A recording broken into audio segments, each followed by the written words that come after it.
it is no longer sufficient to sit on the sidelines and offer suggestions which are most often ignored.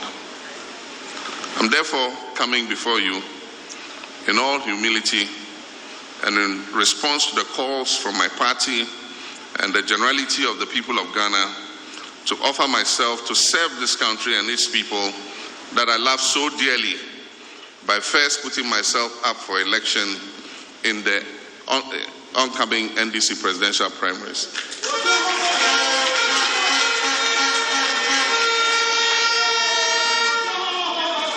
There are many who say that my words just before I left office in 2016, that posterity will be the judge, have proven prophetic in the face of the abysmal performance of the MPP government and their harrowing dismantling of our country's prospects. But my brothers and sisters, I'm not the kind of leader who derives pleasure from or who can smile at my country's failings, even the failings of my political opponents. As noted by Otto von Bismarck, a wise man learns from the mistakes of others. As far as I'm concerned, there is no vindication to be derived from the suffering of the Ghanaian people.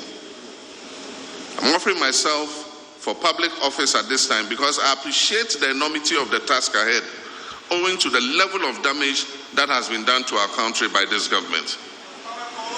And I also know that such a mountainous task requires a steady, unifying, and experienced hand to build the Ghana we want together. And as I said, this is no time for experimentation.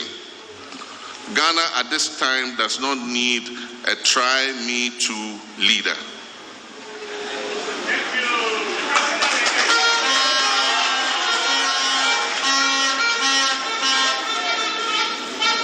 Our country at this time urgently needs a leader with an unwavering desire to get things done in a no-frills, no-thrills, business-like manner.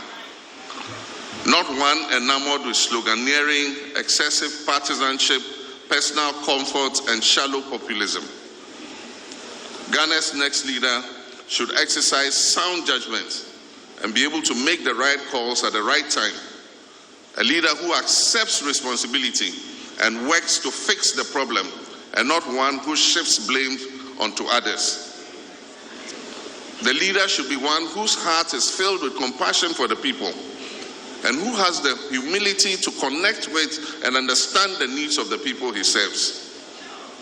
Our country requires a visionary leader who will build a prosperous and progressive Ghana for all Ghanaians and not just a few family and friends.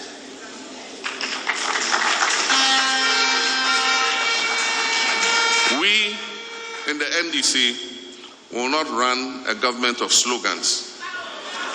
Instead, we will run a government of action.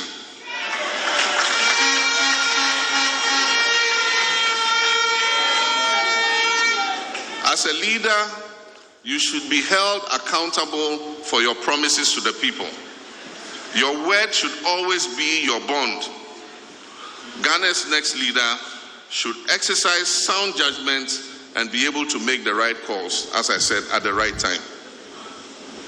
Such a leader must continue, and for emphasis, have the humility and presence of mind to take responsibility.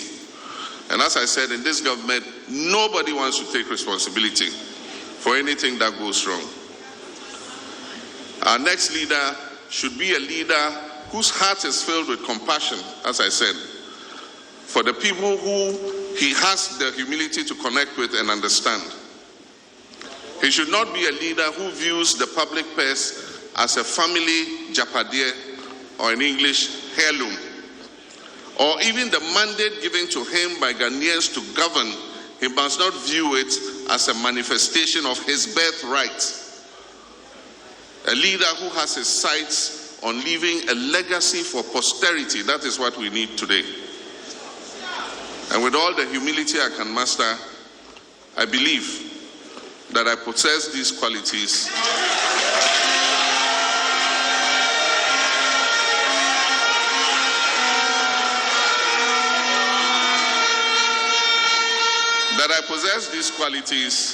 and that I'm uniquely placed, having sat back the past few years to take stock of our country's trajectory.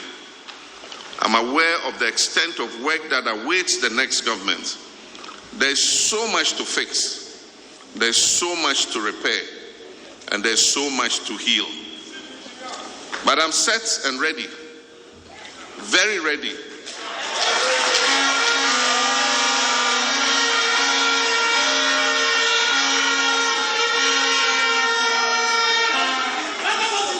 I am set and ready, very ready, to build the Ghana we want together with you.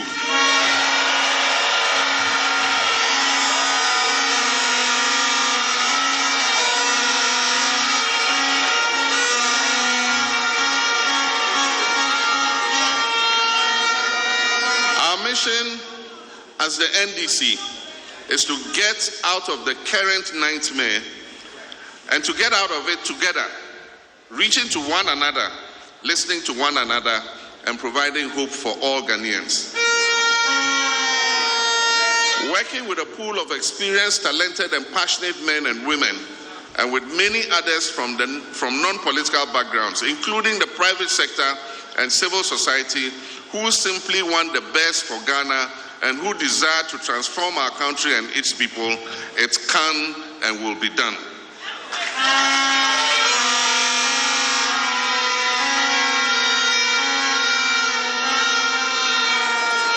The first order of business will be to reset our country to its default settings, as envisioned by the founders of the Fourth Republic. A nation of peace and prosperity built on the principle of integrity, justice, and equity, respect for human rights and personal freedoms. A leadership of modesty and humility that forges consensus and carries the people along in the implementation of its policies and programs. At the top of our priorities as the new government in 2025, God willing, inshallah,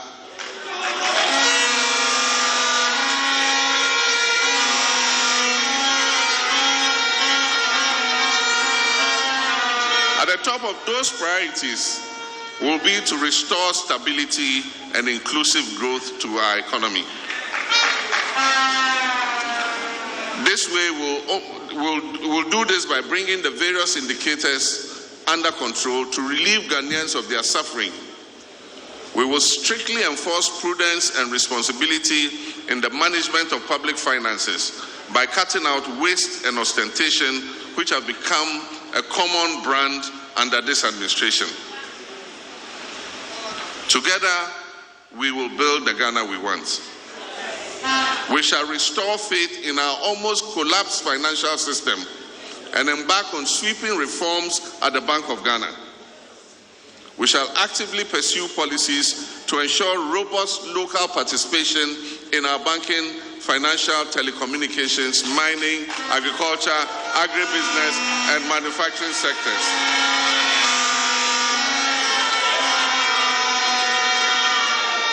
And all this will be anchored on our plan to grow the economy and create sustainable employment for our young people. We will make investments in productive sectors of the economy, like agriculture, industry, technology, digitalization, and tourism to spur growth and generate jobs for the teeming youth who continue to lose hope in our country day by day.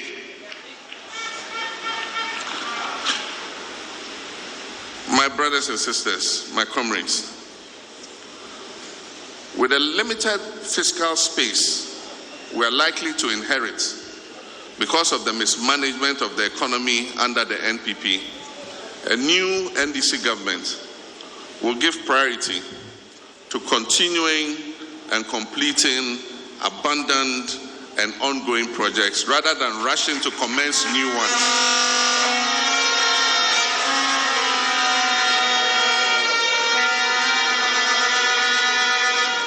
We shall not rush to commence new projects. We'll take an inventory of all the abandoned and uncompleted projects in this country, and we will focus on completing them.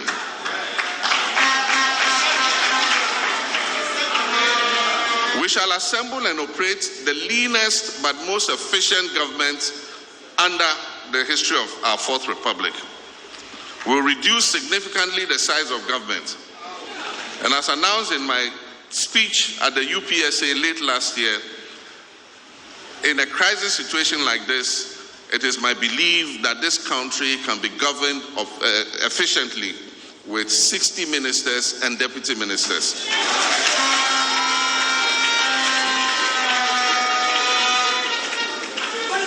We will initiate and undertake the most far-reaching constitutional, political, and governance reforms under the Fourth Republic, which will be aimed at restoring confidence in our democracy and governance systems while making life easier and better for the people of Ghana. In response to the concerns and calls from many of you, we will initiate and undertake the most far-reaching constitutional, political, and governance reforms that will restore confidence in our democracy. We'll continue and bring to conclusion the constitutional review process that was begun by the late President Atta Mills, which will include a review of the controversial Article 71 to reduce the number of office holders under Article 71 and reduce the disparities in privileges and emoluments vis-à-vis the public sector and civil service.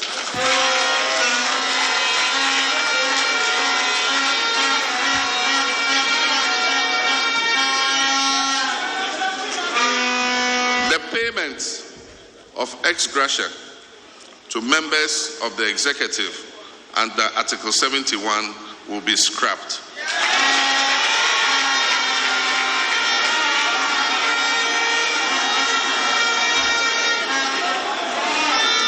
And the necessary constitutional steps to abolish that payment will start in earnest in 2025.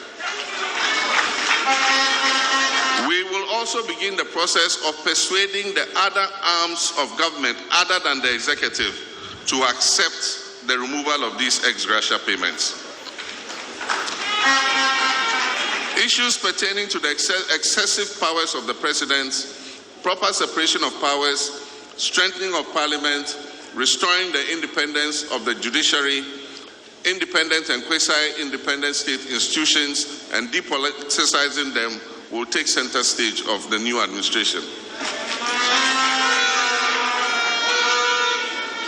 With renewed vigor, we will work to restore confidence in all institutions of state so that our people will see their institutions working for them as they should, with utmost professionalism and non-interference from political actors.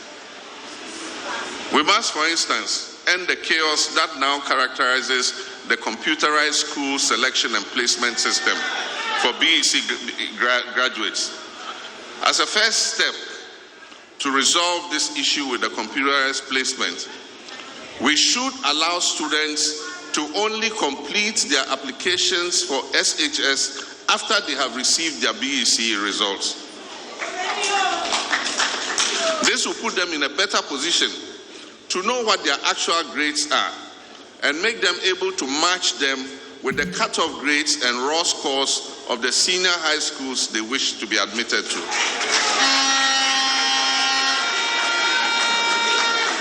This will moderate expectation, ensure effective demand based on real results, and address the uninformed demands we currently see. It will also root out corruption and blatant discrimination from the school placement process. Fellow countrymen and women, the time has come for Ghanaians to receive proper accountability from those they elect to political office. This accountability can only be achieved by a new party coming into government in 2025. I promise Ghanaians that we shall investigate how public funds have been expended.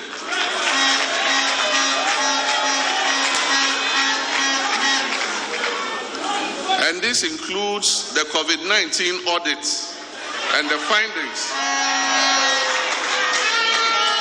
It includes the COVID-19 audit and the findings from the Auditor General's report over the years. We must clean the organ stables and rid them of the filth and corruption. The anti-corruption institutions will be given unfettered access to do their work. The days of the infamous clearing agents will be well and truly over.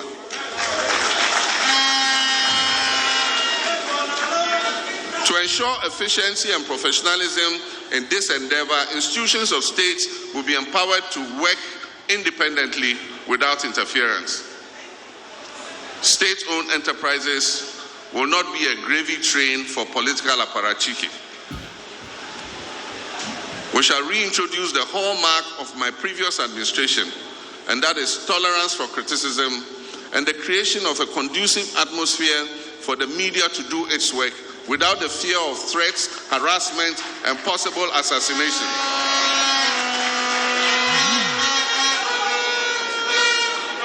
My brothers and sisters,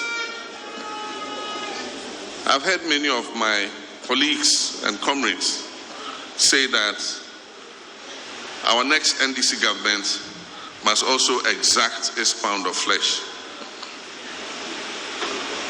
My fellow party cadres, my brothers and sisters, I dare say that there's no use fighting for political power if it is only to come and repeat the same mistakes that the MPP has made.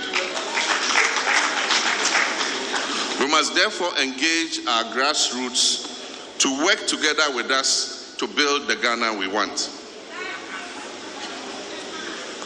To be able to achieve all the above, we must see different personalities and backgrounds only.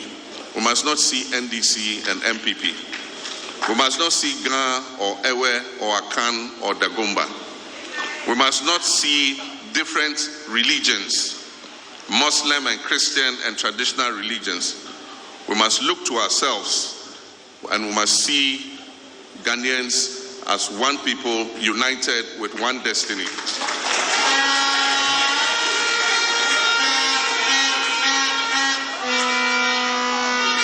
You and I, hand in hand and working together in building the Ghana we want, it will take grit, it will take determination, but we have what we have not had before, the benefit of hindsight and reflection from afar, and the benefit of experience to improve upon our successes and avoid our previous mistakes. As we roll out my campaign for the flag bearer slot of the NDC, and subsequently during the national campaign, I'll engage as many of you in the public as possible and interface with various interest groups to tap into your views on how to fashion the Ghana we want. As observed by Aldous Huxley, experience is not what happens to you, it is what you do with what happens to you. In the coming days, as we go around, we'll be having conversations about our country. But more important, we must put into action the plans that we would conceive together. It will not be easy. It will take determination. It will take grit. It will take tears. It will take sacrifice. I promise you that I'll share that pain and sacrifice with you. And above all, I promise you hard work.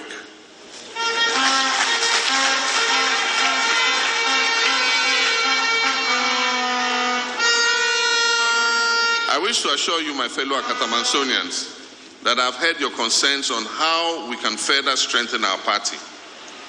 I'll certainly make you proud by addressing those logistical needs as we work to position the party to be more responsive to your needs.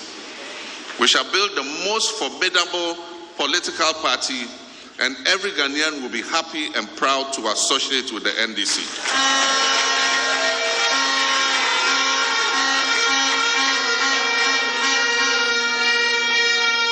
Remember that in the history of the Fourth Republic, it is the NDC that has provided the most roads, water, electricity, educational, health, telecommunications infrastructure across the length and breadth of this country.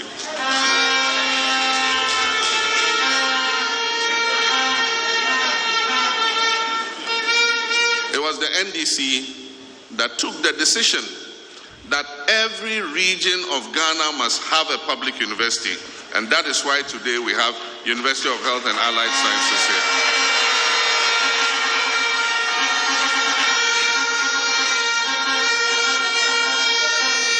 It was the NDC that considered it prudent to build an airport in the Volta region.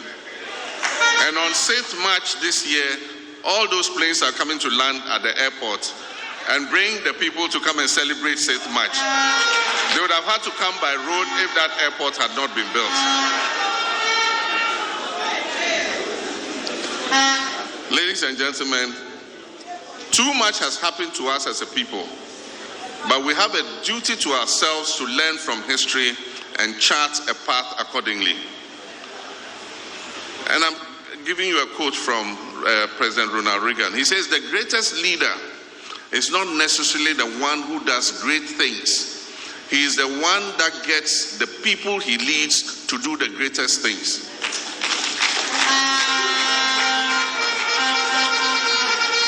And I subscribe to what he said.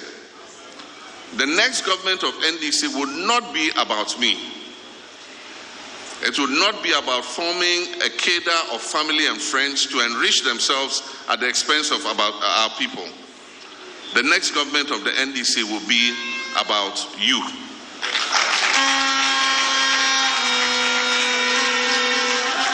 In all humility and with a rekindled spirit, renewed energy, sharpened vision to help save our dear country Ghana, I formally announce to you my candidacy for the presidential primaries.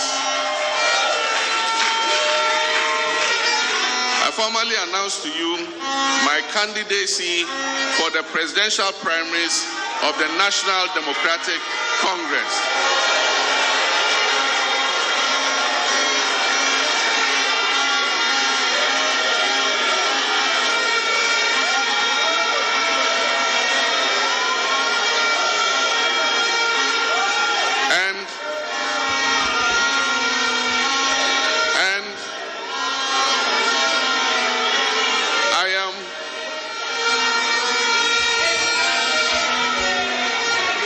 Thank you, pardon me.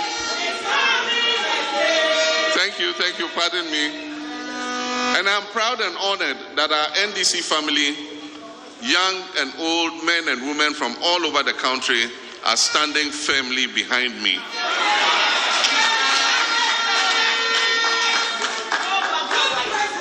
When a commander leads his army into war, he wants to look back and see that there are soldiers, men and women, standing strongly behind him.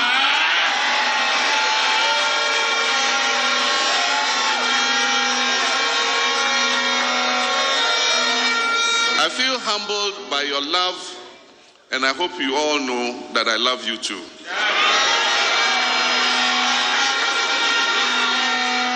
I must also thank the diverse group of individuals who continue to volunteer, donate towards my campaign. Some of you, students, professional traders, Okada riders, among others, concerned drivers, voluntarily set up platforms to mobilize funds to support my campaign. I want to thank you very much for that effort. My brothers and sisters, I am John Dramani Mahama.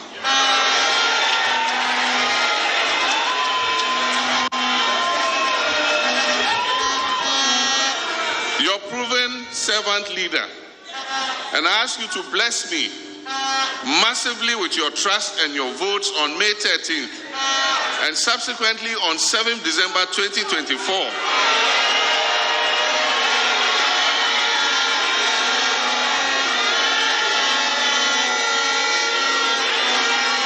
And I pledge to you that I will return your generosity and your blessings with the hard work in the presidency of Ghana. Ghana needs experience and not experiments. Ghana needs a leader who will hit the ground running on 7th January 2025. Ghana needs a leader who will not be given an orientation an excursion through the Flagstaff House because he knows there already.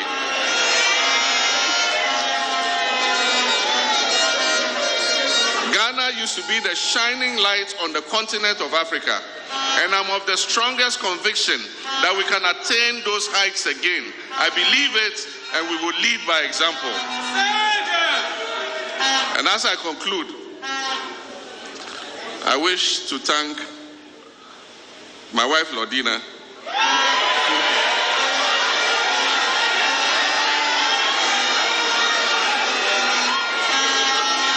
who has been my dependable partner on my whole political journey. And I wish to thank all of you, and may God bless the NDC, may God bless the Republic of Ghana, and may God bless us all. Thank you very much.